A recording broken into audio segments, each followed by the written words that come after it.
YouTube, welcome to Mistic Reacts. I'm Mistic, and today we are reacting to TierZoo, Are Humans OP? The last video I watched by him, I believe, was Should Dinosaurs Be Banned? And for this video, I think humans are definitely OP. They need to be nerfed a lot to fit into a better meta where they aren't just dominating. Make sure you check out him down below, and let's get into it. Was sponsored by Skillshare.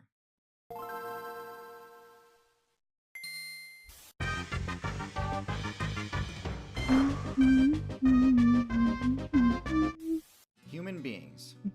Are they as overpowered as the game's community would lead you to believe? Yes. Short answer, yeah. They're the most meta-defining build of all time, and the undisputed top build in the current expansion. They need a nerf. But believe it or not, this wasn't always the case. Humans used to get bodied left and right on a daily basis by other players. And it took a pretty long time before the player base learned how to actually make use of the human build's unique abilities.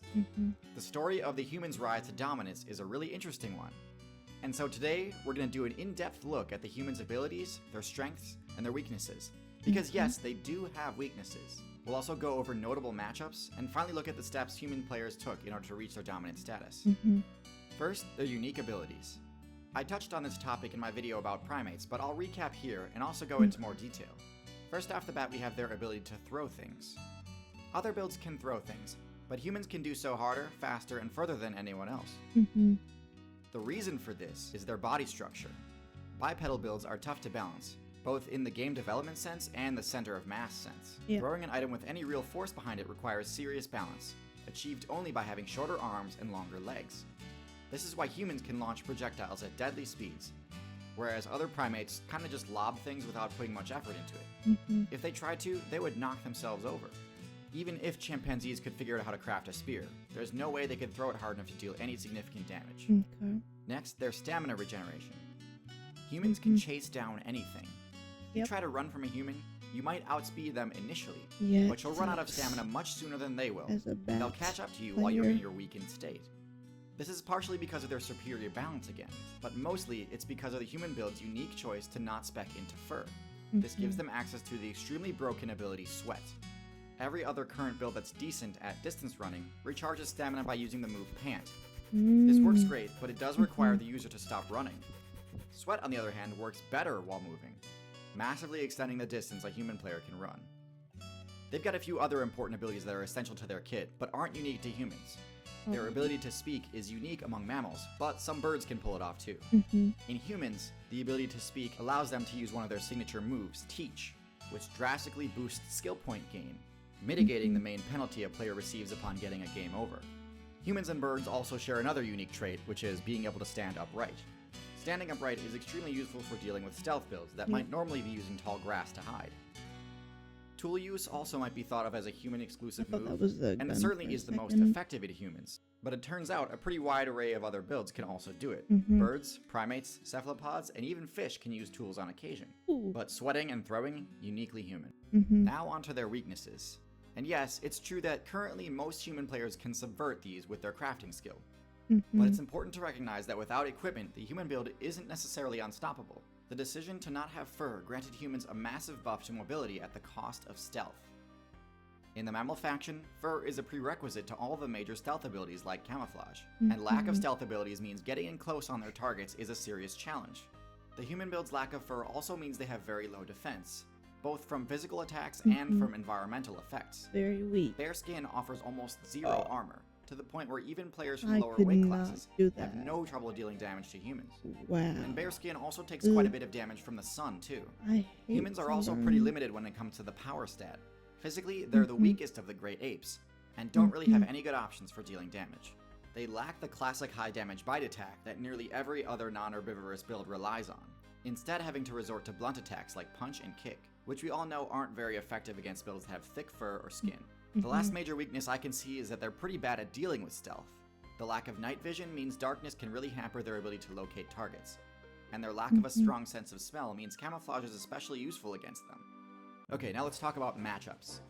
Obviously, a key feature of the human build is being able to craft equipment. Given basic equipment like low-level armor and hunting gear, the human's best matchup is going to be medium-large mammals.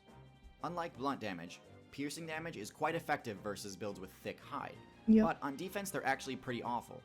A human's only option on defense against a large mammal is intimidation, unless they've got some crazy high-level equipment. But I'll make a video on power creep later.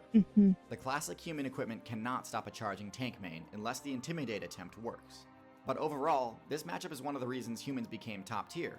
Hardly any builds have favorable matchups against tanks. But that's not to say humans don't have their counters though. As I said before, stealth can be really effective against them due to their lack of a keen sense of smell and night vision. Humans have the ability to win pretty much any fight as long as they've got time to prepare. But taken by surprise, humans have a lot fewer options. Another thing humans have trouble dealing with is flight. Even when a human has a ranged weapon, players with high aerial mobility are pretty safe during flight. Now, as far as I know, there aren't any bird builds powerful enough to one-shot humans, which is important because blunt attacks like punches are actually quite effective against birds. Birds have hollow bones that are resistant to tension and torsion, but not compression. This is the opposite of mammal bones, which are resistant to compression and tension, but not torsion. The point is, birds aren't the best choice against humans, but flight has been unlocked by 4 different classes in the game. Birds, which we just discussed aren't a good choice.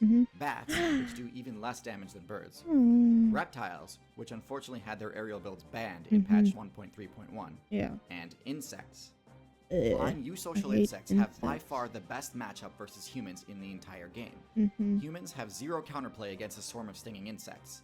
I mean, sure, there are special items that they can use to combat swarms if they're prepared, but the amount of human mains who've chosen that as one of their prestige abilities is pretty small. Humans' lack of fur means they have no innate defense against stings. Stings also have the chance to proc the anaphylaxis debuff, which can actually lead to a game over. Also has that and it's for this reason that the high score for human eliminations belongs to the Africanized honeybee, known better by its community-given name, the killer bee. And even if the stings don't proc the allergic reaction effect, they will still definitely achieve their primary goal of dropping their resolve to 0 and granting you control over the territory. And we can see that lately the viability of killer bees has only been growing now that they've expanded their territory outside of Africa. Which brings me to my main point. Are humans overpowered? Well, just like the Africanized honeybee, humans really only became OP once they escaped the African server and invaded other areas. Notice how humans took down megafauna across every terrestrial server except Africa. The African tank mains have the matchup experience and counterplay options to deal with the vast array of skills humans have access to. But the rest of the community was totally unprepared to deal with the rapid invasion of new human mains invading their competitive scene. In other words, the devs could have prevented the massive destabilization of the current meta if they'd region-locked humans. Staying competitive in the meta requires a good player constantly leveling up their skills. There's no better example of this than the rapid rise to dominance that humans experienced. If you'd like to level up your own skills and unlock new ones, I highly recommend Skillshare. Skillshare is an online learning community with over 20,000 /TierZoo 3. I don't think it's still active, but you know, there's the link. Humans are definitely OP. I think the devs definitely should have at least region locked them to a continent or two. And as a bat, their dominance is definitely affecting me and my habitats. But if you enjoyed this video, check out his video link below, and check out some of my other videos and maybe my Patreon if you would like to support me. And yeah, until next time, bye bye.